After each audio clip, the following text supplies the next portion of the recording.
Praise the Lord. யாத்ராகமம் முதல் அதிகாரம். எகிப்துக்கு போன இஸ்ரவேலுடைய குமாரரின் நாமங்கள் ஆவன: ரூபன், சிமியோன், லேவி, யூதா, இசக்கார், செபுலோன், பென்யமின், தான், நப்தலி, காத், ஆசேர் என்பவைகளே. இவர்கள் யாக்கோபுடனே தங்கள் தங்கள் குடும்பத்தோடும் கூட போனார்கள். யோசேப்போ அதற்கு முன்னமே எகிப்தில் போயிருந்தான். யாக்கோபின் கற்ப பிறப்பாகிய யாவரும் 70 பேர். யோசேப்பும் அவனுடைய சகோதரர் யாவரும் அந்த தலைமுறையார் எல்லாரும் மரணமடைந்தார்கள். இஸ்ரவேல் புத்திரர் மிகுதியும் பலுகி ஏராளமாய் பெருகி பலத்திருந்தார்கள். தேசம் அவர்களால் நிறைந்தது. யோசேப்பை அறியாத புதிய ராஜன் ஒருவன் எகிப்தில் தோன்றினான். அவன் தன் ஜனங்களை நோக்கி, இதோ இஸ்ரவேல் புத்திரராகிய ஜனங்கள் நம்மிலும் ஏராளமானவர்களும் பலத்தவர்களுமாய் இருக்கிறார்கள். அவர்கள் பெருகாதபடிக்கும் ஒரு யுத்தம் உண்டானால் அவர்களும் நம்முடைய பகைஞரோடே கூடி நமக்கு விரோதமாக யுத்தம் பண்ணி தேசத்தை விட்டு புறப்பட்டு போகாதபடிக்கும் நாம் அவர்களை குறித்து ஒரு உபாயம் பண்ண வேண்டும் என்றான். அப்படியே அவர்களை சுமை சுமக்கிற வேலையினால் ஒடுக்கும்படிக்கு அவர்கள் மேல் விசாரணைக்காரரை வைத்தார்கள்.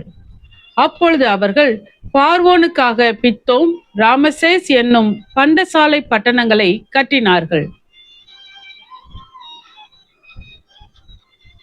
ஆனாலும் அவர்களை எவ்வளவு ஒடுக்கினார்களோ அவ்வளவாய் அவர்கள் பலுகி பெருகினார்கள். ஆகையால் அவர்கள் இஸ்ரவேல் புத்திரரை குறித்து எரிச்சல் அடைந்தார்கள்.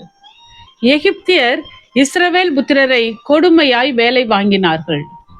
சாந்தும் செங்கலுமாகிய இவைகளை செய்யும் வேலையினாலும் வயலில் செய்யும் சகலவித வேலையினாலும் அவர்களுக்கு அவர்கள் ஜீவனையும் கசப்பாக்கினார்கள். அவர்களை கொண்டு செய்வித்த மற்ற எல்லா வேலைகளிலும் அவர்களை கொடுமையாய் நடத்தினார்கள்.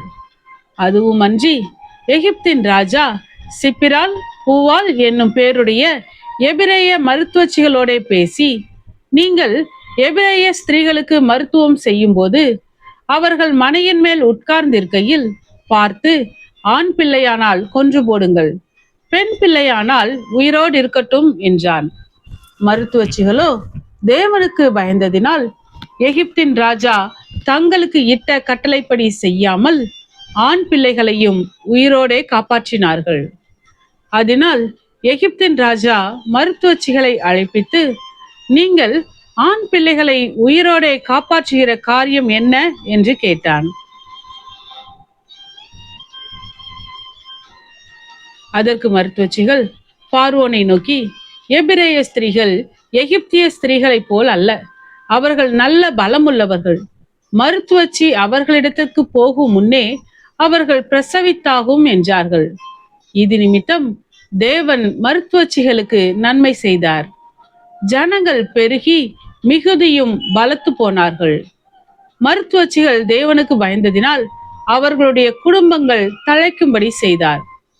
அப்பொழுது பார்வோன் பிறக்கும் ஆண் பிள்ளைகளை எல்லாம் நதியிலே போட்டுவிடவும் பெண் பிள்ளைகளை எல்லாம் உயிரோடே வைக்கவும் தன் ஜனங்கள் எல்லாருக்கும் கட்டளையிட்டான்.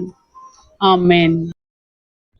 கர்த்தாவே, உம்முடைய வசனம் என் கால்களுக்கு தீபமும் என் பாதைக்கு வெளிச்சமுமாய் இருக்கிறது. இருளான என் வாழ்விலே நீர் தந்த உம்முடைய வேத வசனத்தை தினமும் படித்து வசனத்தின் வெளிச்சத்திலே இடராமல் நடப்பேன். ஆமென்.